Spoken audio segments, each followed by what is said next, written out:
दोस्तों, आज जानते हैं लोकसभा इलेक्शन से जुड़े कुछ अनसुनी फैक्ट्स। Facts number 1। क्या आप जानते हैं भारत में पहला चुनाव कब हुआ था? भारत में पहला लोकसभा चुनाव 1951 में हुआ था। 25 अक्टूबर 1951 से लेकर 21 फरवरी 1952 तक चुनाव हुए थे। पोलिंग बूथ पर हर कैंडिडेट का एक खास रंग का बैलेट बॉक्स होता था, जिन पर उनका नाम और चुनाव चिन्ह होता था। Fact number 2। क्या आप जानते हैं भारत में लोकसभा सीटों की संख्या कितनी होती थी? पहली बार जब चुनाव शुरू हुए थे, तब number of Lok Sabha seats in India कुल 489 थी। लोकसभा क्षेत्रों की संख्या 401 थी।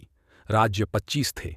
आज भारत में कुल 543 लोकसभा सीटें हैं। Fact number 3। भारत में पहली बार ईवीएम का इस्तेमाल कब हुआ था? भारत में ईवीएम का इस्तेमाल पहली बार 1982 में केरल के एक उपचुनाव नॉर्थ पैरावोर असेंबली कॉन्स्टिट्यूएंसी में हुआ था।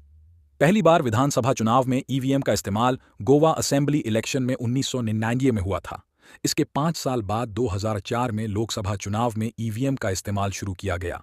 Fact number 4। क्या आपको पता है पहले 21 साल थी वोटिंग की मिनिमम एज? भारत में मतदान करने की न्यूनतम उम्र पहले 21 वर्ष हुआ करती थी।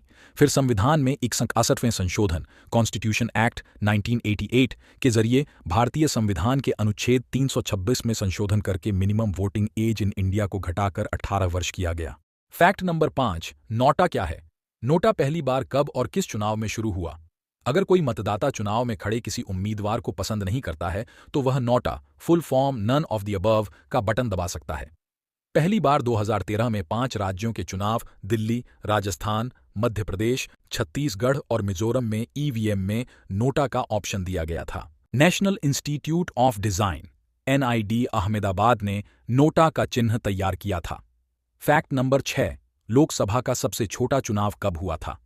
भारत में लोकसभा चुनाव के इतिहास में सबसे कम दिनों तक चलने वाला इलेक्शन 1980 में हुआ था। सिर्फ 4 दिन में चुनाव खत्म हो गए थे। वहीं लोकसभा 2024 का चुनाव इतिहास का दूसरा सबसे ज्यादा दिनों तक चलने वाला चुनाव रहा है। ये 44 दिनों में पूरा हुआ। Fact number 7। क्या आपको पता है चुनाव से पहले डलते हैं फर्जी वोट?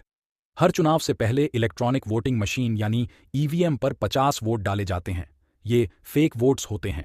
ऐसा ईवीएम की टेस्टिंग के लिए किया जाता है कि मशीन ठीक से काम कर रही है या नहीं। हालांकि फाइनल काउंटिंग में इन वोटों की गिनती नहीं होती है। ये ब्लैंक वोट होते हैं जो किसी पार्टी विशेष के नहीं होते। दोस्तों, अगर आपको जानकारी अच्छी लगी हो तो वीडियो को लाइक कर चैनल को सब्सक्राइब कर लेना। धन्यवाद।